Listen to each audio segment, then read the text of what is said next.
Terima kasih kepada Pak Manto SPWI yang sudah membacakan doa buat kelancaran acara kita pada hari ini. Bapak dan Ibu yang saya hormati, acara yang berikutnya yaitu kata sambutan dari salah satu calon guru penggerak yang akan disampaikan langsung oleh Ibu Yenti Murni SSI. Kepada beliau, waktu dan tempat disilakan. Nah, pada forum diskusi ini, tema kita hari ini adalah komunitas praktisi menembus budaya positif melalui pembelajaran yang berpihak kepada murid.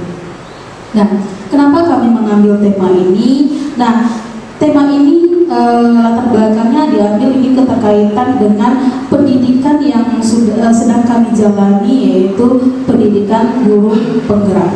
Ya, apa itu pendidikan guru penggerak? Ya, pendidikan guru penggerak ini merupakan suatu program bangsa Indonesia ya, yang melihat bagaimana pendidikan sebelumnya dibandingkan dengan pendidikan sekarang yang lagi dicanangkan oleh Menteri Pendidikan. Nah, yang sebelumnya kita amati dalam kurikulum 13 ya, ini pendidikan ini sudah mulai berdampak kepada murid, namun pelaksanaannya di sekolah yang masih diskriminasi ya, masih diskriminasi yang belum berpihak kepada murid. Jadi pelaksanaannya itu lebih pada umumnya memperhatikan ketuntasan kurikulum. Nah, sekarang kita sudah mulai perhatikan program dari pemerintah itu ujian nasional yang sudah mulai dihilangkan ya, sudah mulai dihilangkan, yang sudah diganti dengan asesmen ya, asesmen nasional. Jadi tidak ada lagi kelulusan itu dituntut dari ujian nasional yang hanya terfokus pada beberapa mata pelajaran. Nah, jadi ujian-ujian yang dilakukan itu pada umumnya lebih memberikan tekanan kepada murid. Nah, jadi pendidikan guru penggerak inilah tujuannya itu bagaimana pembelajaran itu bisa memerdekakan murid.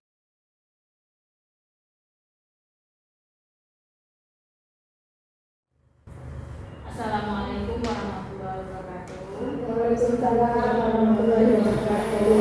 Selamat siang. Terima kasih atas kesempatannya. Nah, alhamdulillahirabbil alamin. Wassalatu wassalamu ala asyrofil mursalin wa ala alihi wasallam.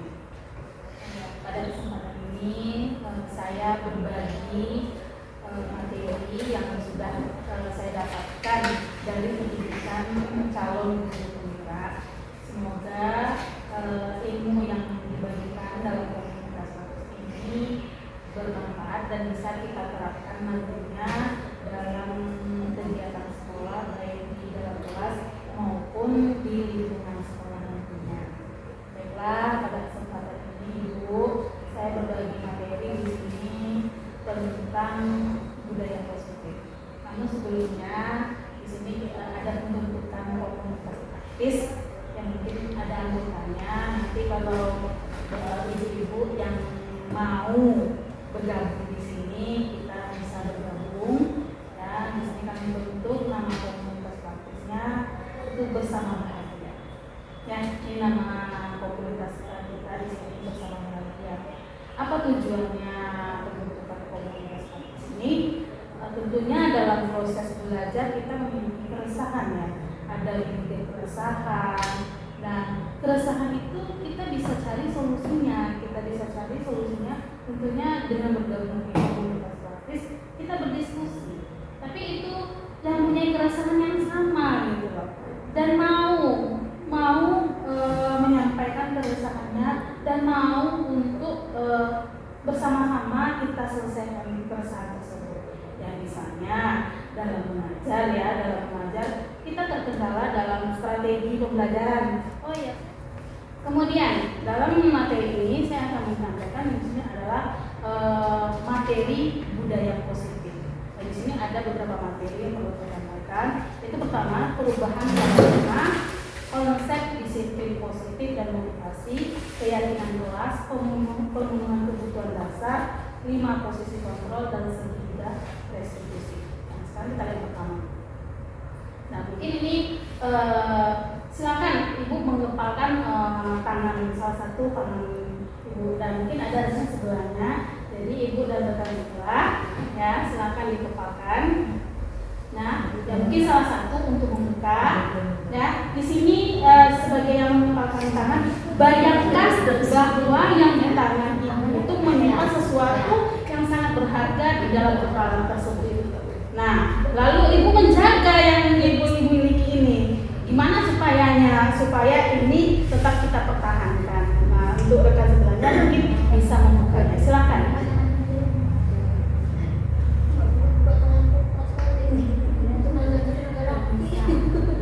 Ya, kira-kira bagaimana ibu? Yang punya kepala nggak kebuka. Kenapa nggak kebuka? Kenapa nggak kebuka? Ya, karena itu apa? Wah, itu kalau alasannya tentu ada. Mempertahankan. Kita tentu tidak mau lepas begitu saja apa yang kita miliki, ya, apa yang kita miliki. Nah, di sini dalam kepalan tangan ini siapa yang sebagai kontrol di sini? Kita yang punya kepalan. Andaikan yang punya kepalan itu seorang murid, yang membuka itu guru. Jadi yang sebagai kontrol yang mana? Andaikan yang menggepal tangan itu adalah murid, yang membuka itu adalah guru. Berarti sebagai kontrol yang mana? Murid. Guru. Ada 2 versi jawabannya. Ada murid dan ada guru. Nah, ini bisa kita kaitkan dengan ilusi kontrol. Ya, ilusi kontrol di sini. Nah, di sini menurut si William Glasser, ilusi guru mengontrol murid. Ya, semua perilaku mempunyai tujuan, bahkan terhadap perilaku yang tidak disukai. Nah, ada kalanya kan siswa itu tidak mau melaksanakan apa yang kita perintahkan. Dia memilih tidak melaksanakan. Nah, walaupun terkadang kita berusaha mengontrolnya. Dan ada juga merasa dia mau dikontrol, kita kontrol. Ya, karena dia merasa butuh. Nah, kalau terkadang ada orang yang mau membuka ini, tentu dia merasa butuh dikontrol. Tapi kalau dia merasa tidak butuh dikontrol, dia akan membuka. Ya, kalau memang dia merasa butuh dikontrol.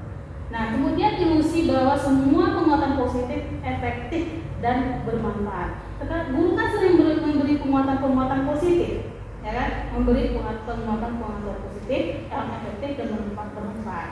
Kemudian ilusi bahwa kritik dan membuat orang merasa bersalah dapat menguatkan karakter. Iya enggak? Ya. Nah, oh ya, kita mengkritik. Mungkin saya sendiri mungkin sering mengkritik ibu, ya. Sering mengkritik ibu. Nah, dan kita berpikir bahwa itu adalah menguatkan karakter. Pertama salah satunya kedisiplinan. Ya mungkin cobalah ibu hadirnya tepat waktu. Kita berikan penguatan positif, kritikan. Tapi belum tentu itu bisa diterima semua orang. Belum tentu bisa diterima oleh semua orang. Kalau dia merasa dirinya mau diberi kontrol, oke. Nah, kalau yang tidak, dia tetap nggak mau. Kecuali itu sudah datang dalam dirinya sendiri. Nah, ya kita juga bisa lihat banyak contoh di sekolah kita, dan berkali-kali pun kita menasehati, mengkritik. Ya kalau memang tidak ingin perubahan, ya begitu. Gitu.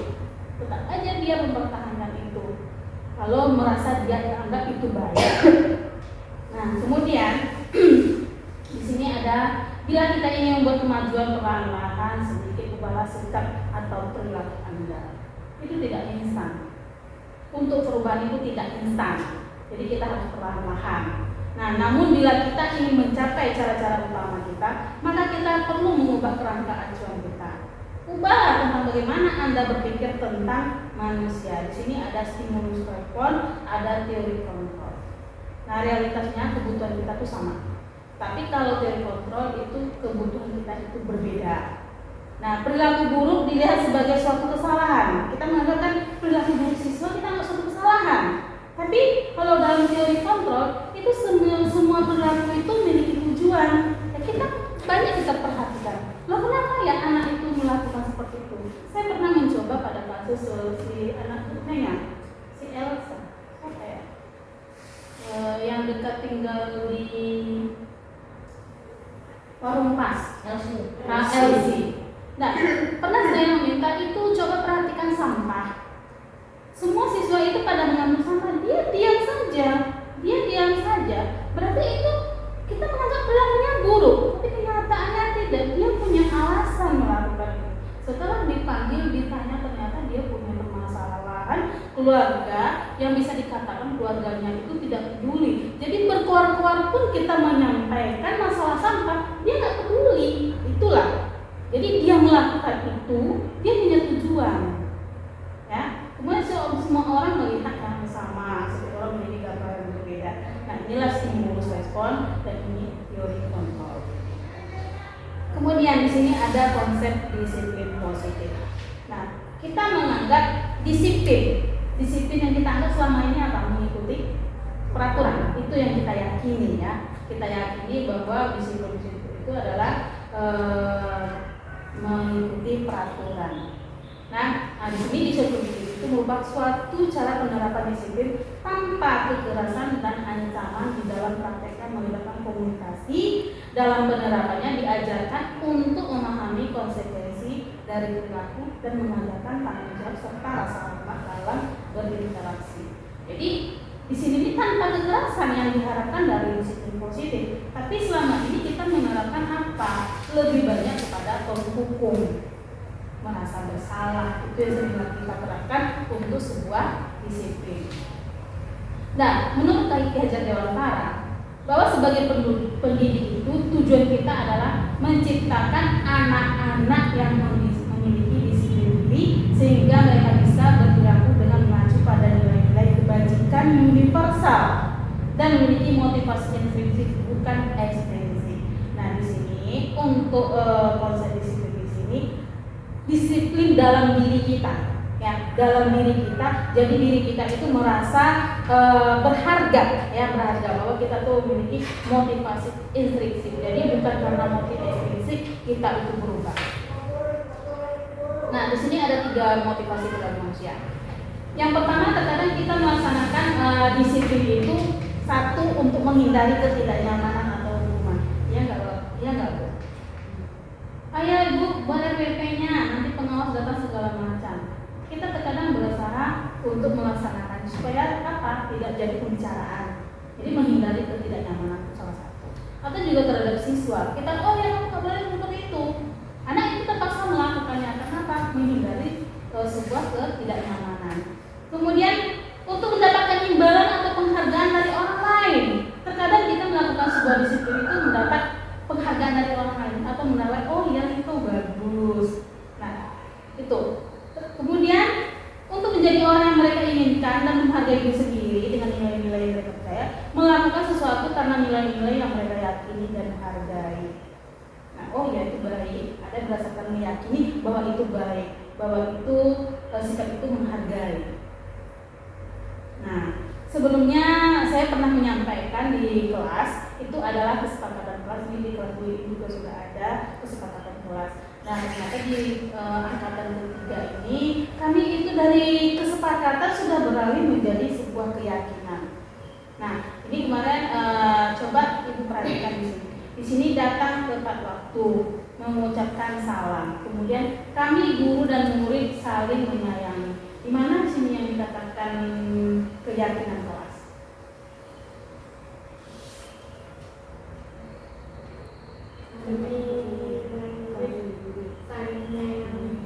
Nah, di situ nilai keyakinan, saling menyayangi. Nah, di sini Nah, kalau di sini masih datang tepat waktu, seperti masih ada kata untuk perintah ya, mengucapkan salam, menjaga kebersihan sekolah. Jadi seperti ada tata tertib di situ tuh. Kalau di sini enggak, ini sebuah keyakinan. Kami guru dan murid yang saling menyayangi. Kami murid yang semangat belajar. Nah, yang kita yakini misalnya di sini, kalau kita pergi ke Palu lah ya, pakai helm, pakai motor pakai helm. Nah, tujuannya itu apa kita menggunakan helm? Ingin selamatan, atau mungkin supaya terhindar dari razia.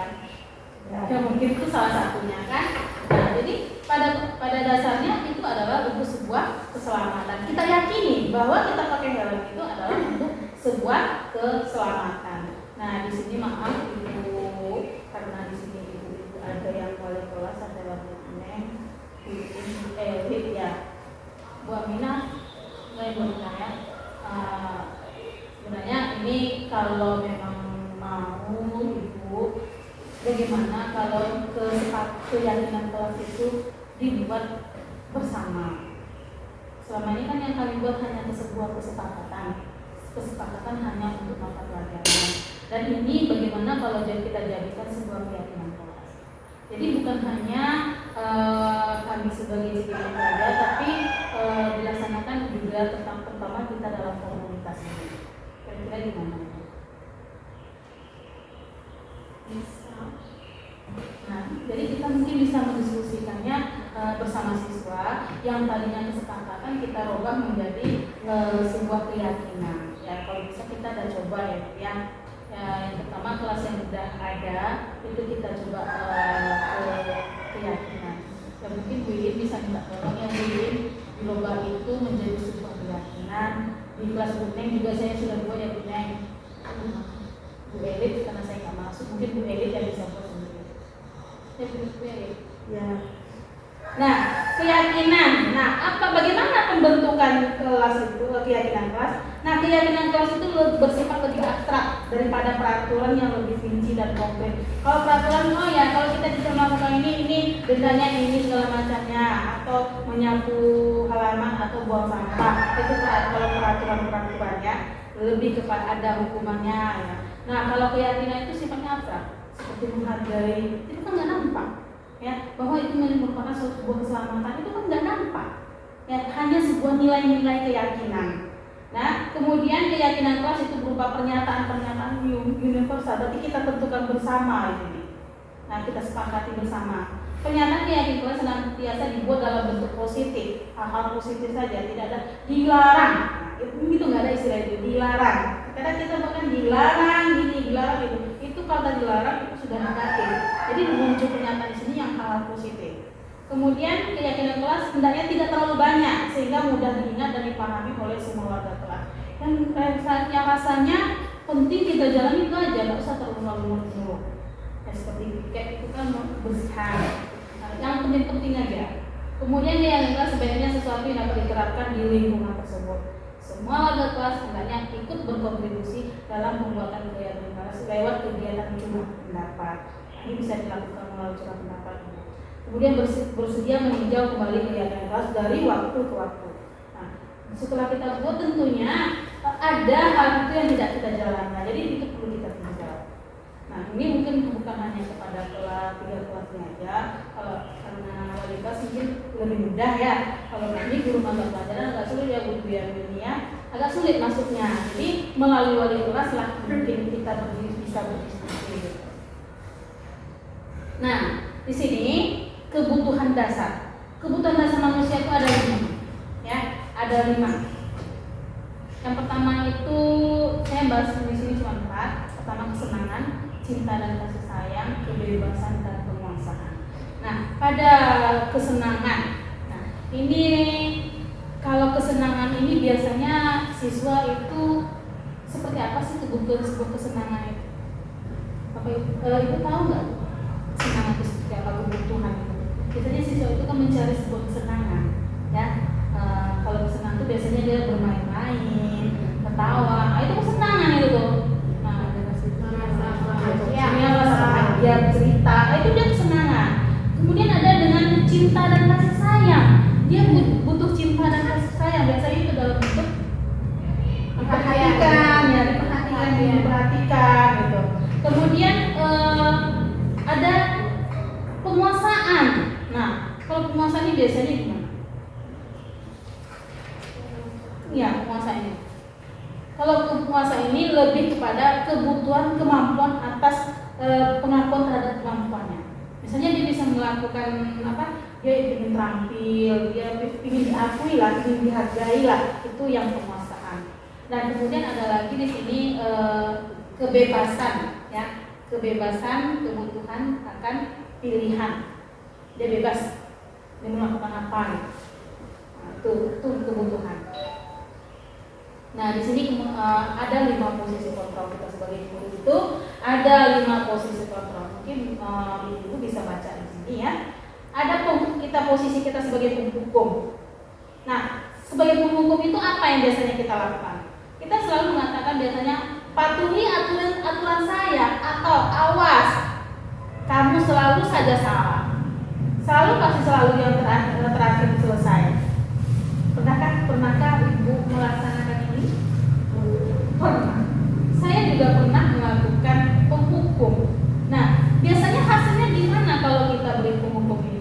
Yang ada di dalam diri siswa itu adalah memberontak, pendendam, menyalahkan orang lain. Ya, aku sih itu tuh biasanya suka berdalih anak itu kan. Nah, terus dampak kepada murid itu akan melakukan sebuah kesalahan itu lagi. Nah, dia lebih agresif anaknya kalau tipe kita adalah sebagai penghukum. Kemudian adalah pembuat orang merasa bersalah. Nah, misalnya kata-kata yang kita ucapkan, ibu sangat kecewa sekali dengan kamu. Nah, di sini hasilnya dia akan menyembunyikan, menyangka, dan menjadi seorang pembohong. Kemudian dia merasa rendah diri, merasa gagal dan tidak berharga. Kalau kita menjadikan diri kita sebagai pembuat orang merasa bersalah, ini juga pernah kita lakukan. Bunda pernah nggak Bunda pembuat orang bersalah? Ya, pernah ya. Nah, karena kita mengucapkan kata itu sehingga anak itu merasa bersalah, jadi dia merasa rendah. Gitu. Kemudian ada yang kita menganggap posisi kita tuh sebagai teman. Nah, ayo bantulah demi Bapak ya. Ayo ingat tidak bantuan Bapak selama ini. Jadi kita seolah mungkin gitu. Nah, tapi kita nggak sebagai teman. Ya sudah, kali ini tidak apa-apa, nanti ibu bantu ya. Nah, hasilnya apa? Anak itu menjadi ketergantungan. Nah, dia tergantung, tidak mandiri dan tidak bisa memutuskan. Kemudian kita sebagai pemantau. Nah, peraturannya apa? Misalnya, saya tadi melakukan pemantauan kepada Yuli. Ini jilbabnya warnanya apa? Grey. Yang seharusnya putih. Bisa pakai ya. Itu kita memantau. Kemudian apa yang telah kamu lakukan? Sanksi atau konsekuensinya apa? Jadi ini menyesuaikan bila diawasi. Nah, di sini manajer. Apa yang kita yakini? Kita bertanya, apa yang kamu yakini? Misalnya dia terlambat. Apa yang kamu yakini tentang kehadiran? Tidak terlambat, ya. Jika kamu meyakini, apakah kamu bersedia memperbaikinya? Jadi solusi itu datang dari siswa, bukan dari kita. Kita hanya menyampaikan pertanyaan-pertanyaan yang mereka menyadari bahwa itu adalah sebuah nilai-nilai kebaikan. Nah, yang terakhir ini adalah segitiga restitusi. Nah, dari hal-hal tadi itu kita melakukan sebuah segitiga restitusi. Nah, di sini saya akan mencontohkan. Oke, waktunya ya. Di sini saya coba sebuah kebutuhan saya sajikan. Ini ada sebuah kasus. Silakan ya, Ibu baru baca. Ibu Dani sedang menjelaskan pelajaran bahasa Indonesia di papan tulis. Namun beliau memperhatikan bahwa Fajar malah tidur-tiduran dan tampak acuh tak acuh pada pelajarannya. Fajar, coba jawab pertanyaan nomor 3. Nah, maju ke depan dan kerjakan di papan tulis. Fajar pun tampak malas-malasan. Maju ke depan dan sampai di depan di papan tulis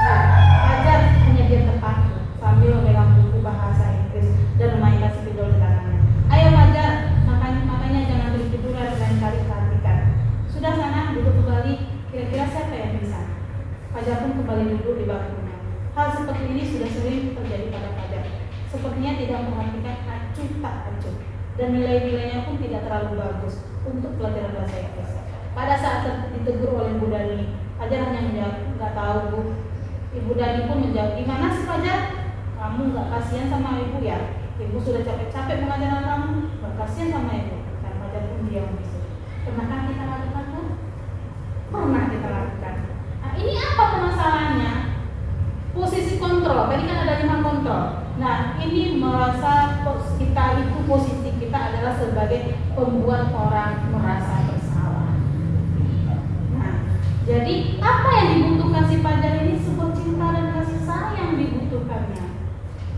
Nah, terus apa yang dilakukan kamu sampai tertutup sehingga tidak fokus pada pelajaran bahasa Inggris? Di sini bila mana Ibu Dani mengambil posisi pemantau, seandainya kita posisi pemantau, kira-kira apa yang kita ucapkan kepada anak? Nah, jadi kita menjalankan tadi dari posisi kontrol, segitiga restitusi, dan juga kita memahami tentang kebutuhan dasar siswa.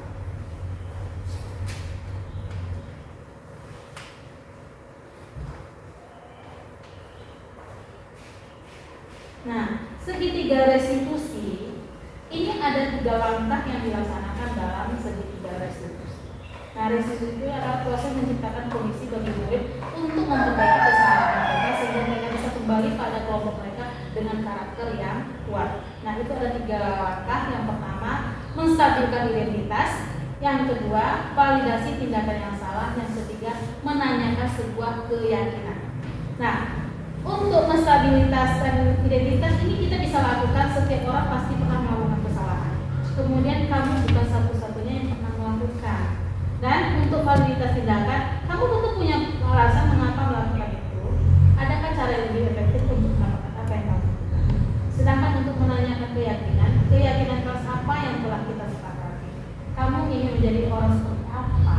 Ya, ini bentuk langkah-langkah dari segitiga restitusi. Dan untuk contohnya Ibu bisa lihat pada di YouTube punya saya, punya Bu Istiami, punya Bu Satu akun YouTube sudah ada contoh pelaksanaan restitusi. Siapa tahu setelah mendapatkan materi budaya positif ini mau mencoba dengan segitiga restitusi.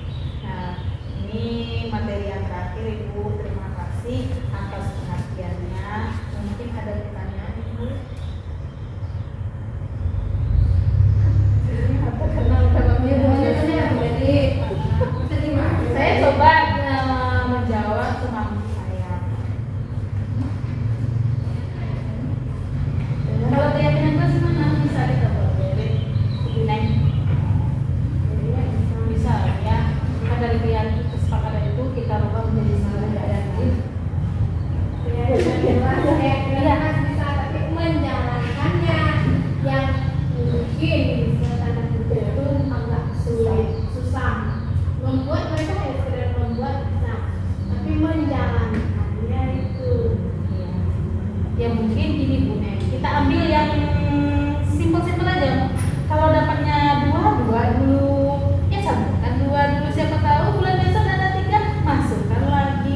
Bertahap aja juga boleh kan, itu dari waktu ke waktu bisa kita perbaiki. Itu aja. Ada lagi kira-kira yang ditanyakan? Kalau nggak ada kita sesi foto nanti. Sesi foto. Ini terima kasih atas waktunya Ibu. Ya mungkin udah ya Bu. Ada pertanyaan? Saya. Ya. Terima kasih atas waktunya.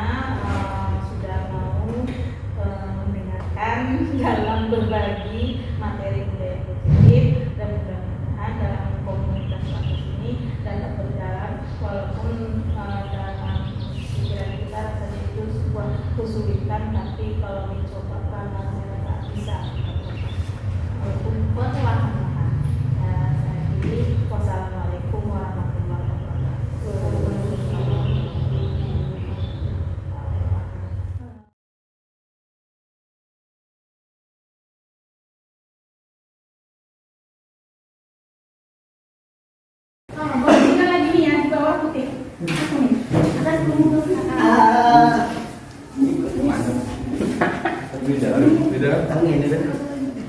Kalau bisa agak rapat dikit ya, Nak, ya.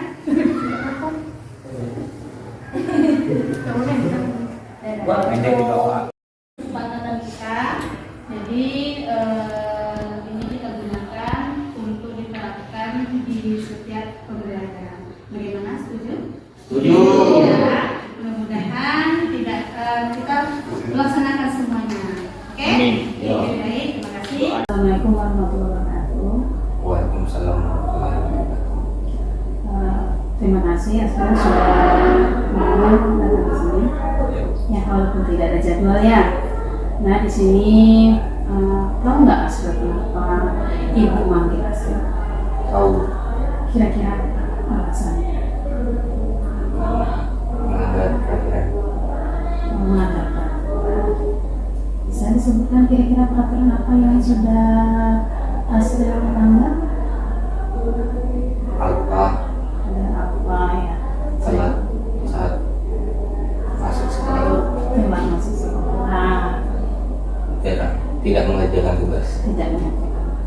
Oke. Nah ini sering perhatikan sering masuk ke dalam kelas dan juga ibu juga mendapatkan laporan dari guru mata pelajaran lain ini terkait dengan yang Asrul sampaikan itu. Jadi permasalahannya sama gitu ya. Nah apa ada kendala sama Asrul kenapa Asrul melakukan semua itu gitu? Apa ada yang bisa dibantu? Boleh nggak ceritakan sama ibu masalahnya apa? Ya, kalau tidak mengerjakan tugas itu kadang pelajarannya ada yang susah dimengerti. Oh susah dimengerti ya. Terus kalau apa telat hadir itu? Ya kadang bangunnya kesiangan atau malamnya tidur sampai malam. Tidur sampai malam ya. Nggak ada. Oh nggak ada lagi? Ada lagi? Kalau Alfa tuh kadang lagi malas sekolah. Lagi mana sekolah ya? Ya, iya, makasih Pak Asrul. Terus dari yang Asrul sebutkan tadi ya, ada nggak lagi alasan lain selain malas ya karena nggak hadir malas, kemudian alasan lain kenapa atau tidak mengerjakan tugas karena sulit ya, kemudian terlambat ya, yang kedua apa, yang ketiga terlaksana tugasnya ya, ada nggak alasan lain kira-kira selain itu yang perlu Asrul tambahkan? Nggak ada ya, nggak ada ya. Nah ya tadi ibu perhatikan dari alasan apa itu malas. Nah kemudian tugasnya nggak dikerjakan karena tidak paham. Itu mata pelajaran apa kira-kira yang boleh ibu tahu? Ya yang saya pelajari itu biasanya matematika. Matematika. Kemudian telat Ya, karena bangun kesiangan karena lagi. kesiangan. Karena kesiangan karena begadang ya. Nah itu semuanya pernah nggak Asrul pikirkan itu sebelumnya dampaknya? Dampak dari semua itu. Pernah ya. Jadi yang permasalahan yang Asrul lakukan itu, yang Asrul perlu tahu itu akan menjadi pertimbangan oleh guru dalam penilaian, tentunya dalam penerimaan rapor ya, konsekuensi apapun yang kita lakukan itu akan dipertimbangkan ya. Nah itu Asrul tahu ya. Nah baiklah, di sini ibu bukan mencari siapa yang salah, tapi ibu di sini ingin mencari solusi dari permasalahan yang Asrul hadapi ya. Ya tentu semua itu Asrul lakukan permasalahan itu ada alasan lain mungkin yang perlu Asrul sampaikan. Ya mungkin ibu rasa alasan malas, apakah selalu malas kita tuh gitu? Ya, kadang sibuk. Oh terus sibuk. Asrul bantu orang tua? Ya kadang-kadang. Kadang-kadang bantu orang tua untuk apa? Kerja apa gitu?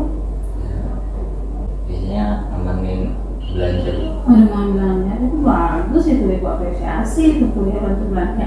Nah, terus dari matanya itu nampak lelahnya tuh begadang ya, Iya. begadang. Itu sampai jam berapa Asrul biasanya begadang tuh? Biasanya jam 1 kalau enggak setengah 2. Setengah dua. Ya. Nah, jadi kan kayak itulah permasalahan yang saya hadapi. Nah, kalau kita bicara masalah permasalahan, nah sekarang kita bicarakan masalah keyakinan ya, sebuah keyakinan kelas, keyakinan sekolah. Apa yang Asrul percaya tentang sekolah itu? Ya, keyakinan tentang sekolah Bu seperti tempat untuk menuntut ilmu. Oh, tempat menuntut ilmu, bagus itu. Berarti Asrul menyadari itu ada tempat menuntut ilmu. Ya. Niat dari rumah ke sekolah itu ada? Memang gak ada niatnya? Terus kenapa masih di jalan? Karena disuruh. Jadi berangkat sekolah cuma karena disuruh.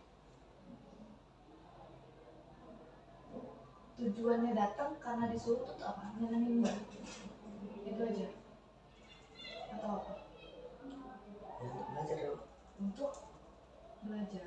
Tapi kenapa beberapa hari nggak sampai ke sekolah? Malesnya? Nggak mau pas jam pelajaran ibu? Enggak ya. Tapi yang bikin kamu nggak enak di sekolah itu apa? Malesnya kenapa? Pasti ada unsurnya. Males kok akan temennya kayak gini atau suasananya kayak gini. Ada yang bikin kamu nggak enak pasti kan di sekolah itu kenapa? Enggak. Yakin nggak ada? Teman-teman kelas kamu? Nggak ada. Ibu perhatikan kan kamu dekat sama Dijak Aji. Mau satu kelas atau gimana? Yang dekat itu udah dari dulu Bu. Udah dari dulu yang berteman sama dia. Besok om berangkat sekolah sama dia. Siapa? Kalaupun telat, datang aja ke sekolah nggak apa-apa. Telat setelat-telatnya kan. Yang nanti kita nggak tahu pagi-pagi itu ada apa di jalan, ada apa. Yang kamu telat bangun nanti misalnya, yang nunggu teman. Datang aja ke sekolah, walaupun telat. Ditegur sama guru dengarin. Gimana enaknya kamu sekolah supaya kamu tuh nggak malas ke sekolah tuh gimana? Maunya apa? Bukan ya kalau aja. Supaya kamu nggak males, yang bikin supaya ada semangat dari kamu ke sekolah. Minimal semangat lah. Gak ada. Teman-teman kamu nggak ada yang kayak yang kamu ketemu teman-teman di sekolah, jadi aku harus sekolah. Kalau dulu ya, sekarang enggak. Berarti teman-teman yang sekarang nggak enak. Yang dulunya tuh Enggak, bukan bilang enggak enak. bukan bilang nggak enak juga. Yang dulunya tuh pas kamu SMP atau udah SMA. Misalnya kayak siapa? SMP SMA berarti teman-teman yang kelas 1 kemarin tuh Seru Bu. seru. Bedanya sama yang sekarang apa? Soalnya gue perhatikan kamu kan beberapa kali posting kayak menikmati yang kayak SMP sama teman-teman itu. Ibu rasa kamu senang di sekolah. Cuma ada sesuatu yang bikin kamu nggak nyaman di sekolah. Coba apa sesuatu itu? Ya susah Bu, diajak main. Diajak mainnya gimana? Ya. Kan. Diajak bercanda gitu susah teman-temannya. Yang rombongan yang sekarang ini. Seberisik itu temannya masih susah diajak bercanda. Iya, seberisik itu teman-temannya tuh masih susah diajak bercanda. Berarti nggak masuk sama kamu mereka. Nggak satu frekuensi sama kamu. Kamu udah coba ngajak main mereka? Ya, bercanda sama mereka gitu. Atau kamu Misalnya Bu. sering bercanda sama mereka? Respon dari mereka? Bisa aja dulu. Ya gitu kan. Sebersih gitu juga. Kalau misalnya kan teman-temannya bersih nih sekarang, lagi seru kan dulu disuruh main nih, dulu nggak ada jam kosong. Kan lagi ngumpul otomatis kan, pasti ada cerita sama teman-teman. Kamu ada kamu sama mereka? Tidur, berarti kamu nggak gabung sama mereka? Kalau dulu kan tidur, kan sekarang berisik. Lampunya masuk. Nggak bisa nih kan gurunya nggak ada nih sekarang nih, bisa kayak gitu. Kan sering tuh kayak gitu. Kata kamu tadi teman-temannya nggak bisa diajak main. Ini kurang berisik apa?